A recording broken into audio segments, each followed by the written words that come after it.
இந்த வீடியோ பண்றதுக்கு மெயின் காரணமே நான் இப்போ டிஸ்பிளே பண்ற இந்த பிக்சர் தான். The power of consistency. ஆக்சுவலா கன்சிஸ்டன்சினா நம்ம என்ன நினைச்சிடுறோம், டெய்லி படிக்கணும், டெய்லி 8 மணி நேரம் படிக்கணும், மிஷின் மாதிரி நான் படிச்சுக்கிட்டே இருக்கணும், ஆரம்பத்துல இருந்து கடைசி வரைக்கும் கரெக்டா இன்னைக்கு 8 மணி நேரம் 8 மணி நேரம் படிச்சு முடிக்கணும், நாளைக்கு 8 மணி நேரம் 8 மணி நேரம் அப்படின்னு நம்ம நினைக்கிறோம்.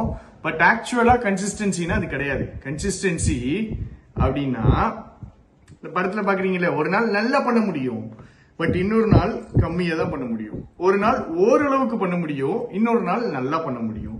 பட் எல்லா நாளும் பண்றது கன்சிஸ்டன்சி அப்படிங்கிறது எல்லா நாளும் ஒரே மாதிரி ஒரே விதமா படிக்கிறது கிடையாதுங்க. நமக்கு சில நேரம் படிக்க தோணும், சில நேரம் படிக்க தோணாது, சில நேரம் நல்லா படிக்கலாம், சில நேரம் சரியா படிக்க முடியாது. இது எல்லா சிச்சுவேஷன்லயும் நான் டெய்லி ரெகுலரா படிக்கிறதுக்கு பேரு தான் கன்சிஸ்டன்சி. நீங்க சொல்லி கேட்டிருப்பீங்க, எக்ஸாம் கிளியர் பண்ண 3 வருஷம் ஆகும், 4 வருஷம் ஆகும், 5 வருஷம் ஆகும். அந்த 4 வருஷம் 5 வருஷம் 6 வருஷம் சொல்றாங்க இல்ல, அவங்கள்ட்ட கேளுங்க, ஒரே ஒரு விஷயம் கேளுங்க. சரி, நீங்க 4 வருஷமா படிக்கிறேன்னு சொல்றீங்களா, 4 வருஷம்னா 1500 டேஸ், இந்த 1500 நாளும் டெய்லி டெய்லி டெய்லி படிச்சீங்களான்னு மட்டும் கேளுங்க. டெய்லி படிச்சீங்களா? பிகாஸ் அதுதான் கன்சிஸ்டன்சிங்க. உங்களால ஒரு நாள் 8 மணி நேரம் படிச்சுட்டு 3 நாள் பிரேக் விடுறீங்க அப்படின்னா அது ப்ராப்பர் ஸ்டடி இல்ல.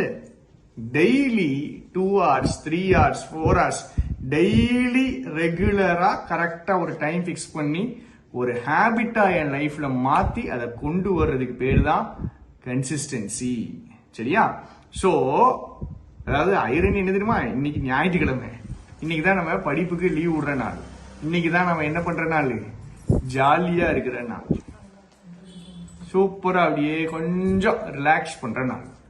இன்னைக்கு ரிலாக்ஸ் பண்ணலாம், பிரச்சனையே கிடையாது. ஆனா இன்னைக்கு கொஞ்சமாவது படிக்கணும். இன்னைக்கு லீவு கேப் விடக்கூடாது, இன்னைக்கு கம்மியா படிக்கணும். அவ்வளவுதாங்க, அவ்வளவுதாங்க, அவ்வளவுதான். நீங்க சண்டேயும் மண்டே மாதிரி உட்காந்து படிக்கணும், ஃப்ரைடே சண்டே அண்ட் டியூஸ்டே ஒரே மாதிரி உங்க படிப்பு இருக்கணும் அப்படிலாம் நான் சொல்லவே இல்லைங்க.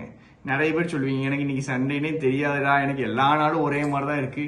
Right, okay. பட் எல்லா நாளும் நமக்கு மென்டலி ஒரே மாதிரி நம்ம இருக்க மாட்டோம். ஒவ்வொரு நாளும் மாறும். ஒவ்வொரு நாள் மாறும்போது நம்ம படிக்கிற ஸ்டடி ஷெட்யூலும் மாறும். மாறட்டும், பரவாயில்ல. பட் படிக்காம மட்டும் எடுத்துடாதீங்க. கன்சிஸ்டன்சி கண்டிப்பா மெயின்டைன் பண்ணுங்க. கொஞ்சம் சண்டே இந்த குட்டி குட்டி மோட்டிவேஷன்ஸ் இனிமேல் உங்களுக்கு நான் போட்டு விடுறேன். கண்டினியூ பண்ணணும் அப்படின்னா கண்டிப்பா கீழே கமெண்ட் பண்ணுங்க. தேங்க்யூ, டாடா, பை பை.